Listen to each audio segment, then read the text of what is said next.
It's sort of interesting this week. A boy in the neighborhood, we'll just call him Bob. A boy in the neighborhood, he's pretty rough. And he's not mean, he's just kind of careless and a little dangerous because of that carelessness. Like, he just runs full tilt at people. He does have a bit of an invasive habit, like he's on his scooter and he'll come screeching up to kids and stop like 2 inches from them. It's kind of invasive. It's not quite the same as being directly aggressive, but it's very invasive. And he's been playing around with Isabella, and his sister's also been over. And we've been nice to him, and he's a nice kid in many ways. But he's definitely one of the kids that I'm constantly, like, I can't leave Isabella with him around because he's just careless in the way that he handles himself and his various very fast toys.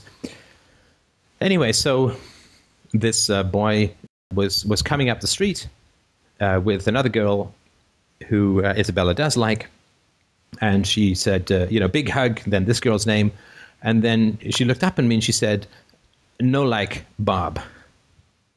And I thought, how fascinating that is, that at 22 months, she is able to process somebody who is problematic. Let's just sort of put it that way. And this boy is, I think he's 7 or 8 years old.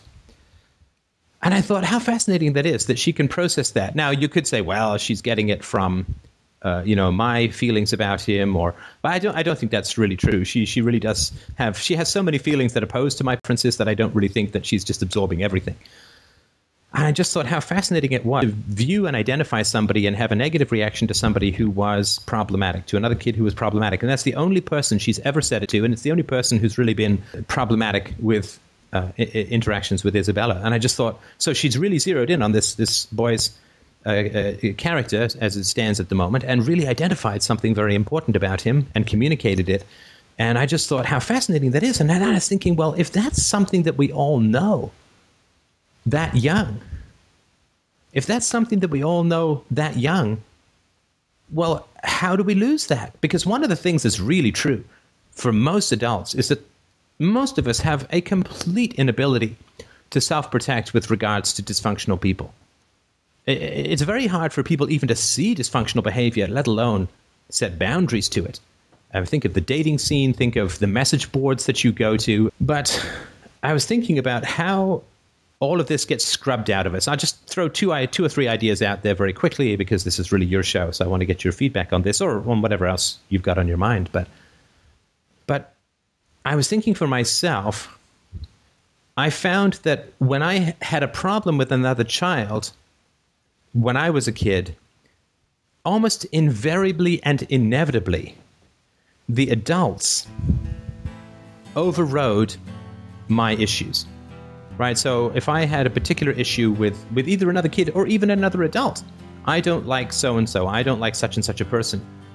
Because my dislike was inconvenient or perhaps even embarrassing to the adults in my life, I was always told that I should be nice, that it wasn't a big deal, that I must have provoked them, that he's not a bad kid, or that person is not a bad person, and I should be more open-hearted, and I should forgive and not hold grudges. And like, I was always told that my dislike of people was wrong. And wasn't just wrong like the capital of Ecuador is Paris wrong. It was wrong like original sin, you're bad, wrong. Like, your dislike of this person is evidence of narrow-mindedness, is evidence of a judgmental and prejudicial nature, is evidence of being small-minded, is evidence of holding grudges, is evidence of not being able to forgive, holding on to my anger, not being able to let go of my resentment. I mean, it wasn't, of course, phrased in that way, but that was definitely the impression that I got. And I just thought how often it is that our preferences for people are overridden as children. I don't like this kid. Well, you have to sit next to him because he's next to you in the alphabet. I mean, it was crazy just how much my preferences or dislikes of people were consistently overridden and, in a sense, shouted down from a moral standpoint. And I think gosh, how would the world look if our dislikes of people were respected? And that doesn't mean that my dislike of people is always right or anything like that, but to at least have that curiosity. And I mean, I asked Isabella, why don't you like him? Why are you embarrassing Daddy? No. Why don't you like him? And she couldn't exactly say. She said a few things, but it was a bit of a random word grab. And I said, no play? And she said, no play. No play, Bob. Okay, we won't play.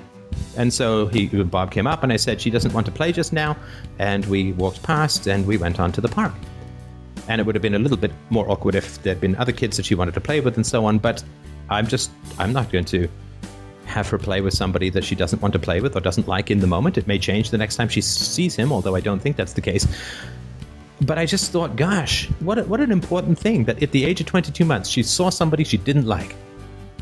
She expressed her dislike of him, and she didn't want to play with him. And that to me was perfectly fine. And I just think, gosh, how much better the world would be if this light were left switched on rather than continually being shot out by defensive adults. This light of judgment in children. This light of differentiating people they like from people they don't like. I don't want to kiss grandma. She has bad breath. Go kiss her. She's a grandma, right? Just override the child. And I think that's a very important thing that I've just spent a lot of this week mulling over. The degree to which our preferences are just eliminated or diminished. I don't want to study math. You have to study math. I don't want to study French. I'm never going to need French for what it is I want to do in my life. You have to study French. You must study French. I don't want to go to school. You must go to school. I don't want to go to church. You must go to church. I don't like playing with my brother. Play with your brother because it's convenient for me as a parent that you play with your brother. Gosh, just think of it. Think of how many of your preferences as a child get overridden and shouted down by the teachers and the priests and the parents of those around you. Can't remember a single time where anybody ever asked me as a child why I liked or did not like a certain thing.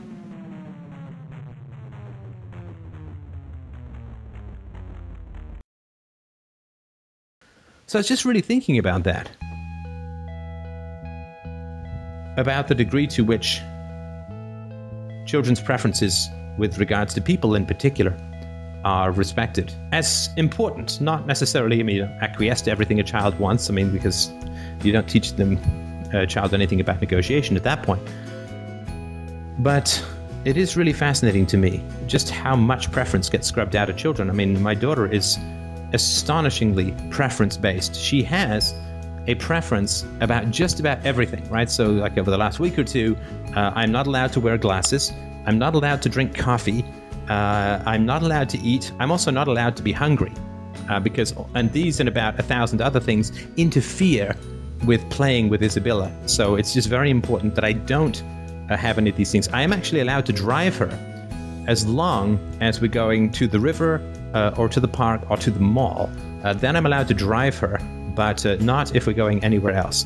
I'm allowed to go to 1 or 2 stores when we go out, but not 3 or 4. She just has so many preferences that she is continually talking about, and which, if I can conceivably and reasonably accommodate them, I will, because that's, I think that's a reasonable thing to do. But so many preferences. And she's not even 2 yet. These preferences started when she was 15 to 18 months old, and they're continual, what she likes, what she doesn't like. And she's, very, very informs us what she doesn't like. She doesn't like going to bed. She doesn't like going to sleep. She's never tired. It'd be a no tired. Not tired, actually. She's getting not tired.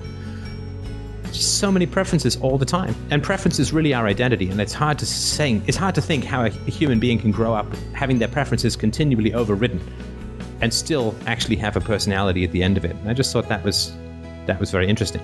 So when we're talking about dysfunctional institutions, people aren't even allowed to see dysfunctional people in their environment as children because it's inconvenient for everyone else, right? If grandma has bad breath and is scary and the kid doesn't want to kiss her, that's embarrassing for people, right?